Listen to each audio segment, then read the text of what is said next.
Tuende kwenye tukio la kadi nyekundu. Na hii ni baada ya kuonyeshwa kadi mbili za njano golikipa wa Mashujaa. Dakika ya 51 pamoja na dakika ya 79. Tukianza na kadi ya njano ya kwanza. Ili sasa ni controversial kwangu. Kwa sababu ya pili ilipewa kwa sababu ya kuchelewesha muda, sio? Kupoteza muda actually. Alikuwa anaonyesha kama ameumia kwenye mguu. Lakini pia hii ya pili wakati mpira umeamuliwa kwenda kupigwa kona akaupiga. Yani akawa anausogeza, ni kama kwa tafsiri ya muamuzi ni anapoteza muda. Akaonyeshwa kadi ya pili ya njano. Kwa nini ni controversy? Kitu ambacho mimi naamini ni kwamba muamuzi alikuwa anamtafutia red card Mashujaa. Alikuwa anamtafutia red card kutokana na kitu kimoja. Kuna maonyo ambayo muamuzi alimpa goalkeeper wa Mashujaa kabla ya kutoa ile yellow card ya kwanza. Lakini ni kama alikuwa anamcommand sana. Kila mtu anaelewa kwamba goalkeeper yote akifanya save ile akienda kulala chini anakuwa na second zake. Ikitokea goal kick, kipa akienda kuweka pale anakuwa na second zake.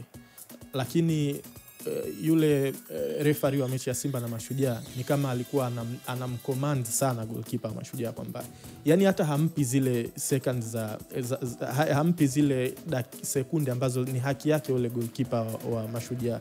Kwa hiyo hamruhusu hata labda akilala lale kwa sekunde 6.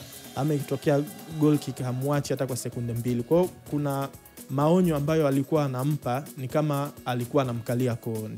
Kwa hiyo ilivyokuja kutoka ile yellow card ya kwanza ikaonekana kwamba ni yellow card ambayo labda ni sahihi kwa ajili alikuwa ashampa maonyo kadhaa, lakini alikuwa anampa yale maonyo ikiwa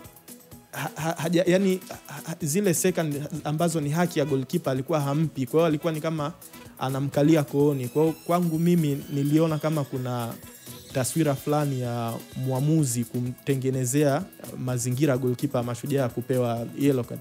Na ndio maana hata kwenye baadhi ya matukio ambayo kipa wa Mashujaa alikuwa anaonyesha ameumia, hata walikuwa wakija madaktari mule kumtibia, yeye alikuwa anaita kabisa Machela kwamba njoeni mumtoe. Sasa goalkeeper anatolewaje kwa Machela? Vipi na goalkeeper na zile dakika zake 5 za kutibiwa pale alafu arudi mchezoni. Kwa hiyo ni kama refa inaonekana kuna vitu vilishamchanganya na kuna vitu alikuwa na pressure ambayo pengine ameitengeneza yeye au kuna pressure ambayo ilimvaa. Kwa hiyo kuna vitu alikuwa anataka vitokee nafikiri. Kwa mimi naona ile red card ya goalkeeper Mashujaa ni kama muamuzi kamlazimishia kwamba hii lazima utaondoka. Sio kwamba Nasir Alfan pia kuna upotezwaji wa muda ulikuwepo pengine kwa sababu kwa sababu hata nilimsikia Mwalimu Fadlu alizungumzia hilo swala la kupoteza muda.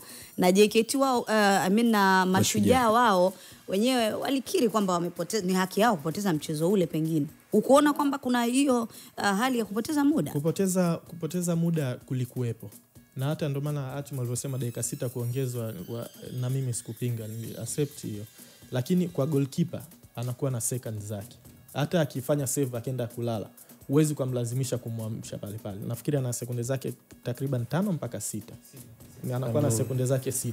Kwa hiyo kitendo cha goalkeeper akifanya save alafu akaenda akilala, sekunde ya pili tu refa ukienda enuka ni kama unakuwa unamcommand bila ya kufata kanuni ambazo wewe umeelekezwa kwamba huyu ana sekunde zake 6, akifanya save akiamua kulala sekunde zake 6 anazo. Kwa hiyo unavomcommand pale inaonekana kwamba kwa mtu ambaye labda hawi makini na zile sekunde ataona refa kashamkumbusha mara ya kwanza, mara ya pili, sasa ile ni sahihi. Lakini kumbe alikuwa anamhimiza kabla zile sekunde zake. Kwa hiyo kile ambacho alikuwa anakifanya yule goalkeeper Muntari, goalkeeper wa Mashujaa, akilala zile sekunde zake 6 ni haki yake ya msingi. Kwa hiyo ukienda kumcommand wewe ndo unamkosea. Kwa hiyo tutaona sisi kwamba wewe unamtengenezea mazingira ya baadaye kumpa yellow card, alafu kumbe wewe ndo ambaye ulikuwa unaenda kumkosea, humpi haki yake ya msingi hizo sekunde.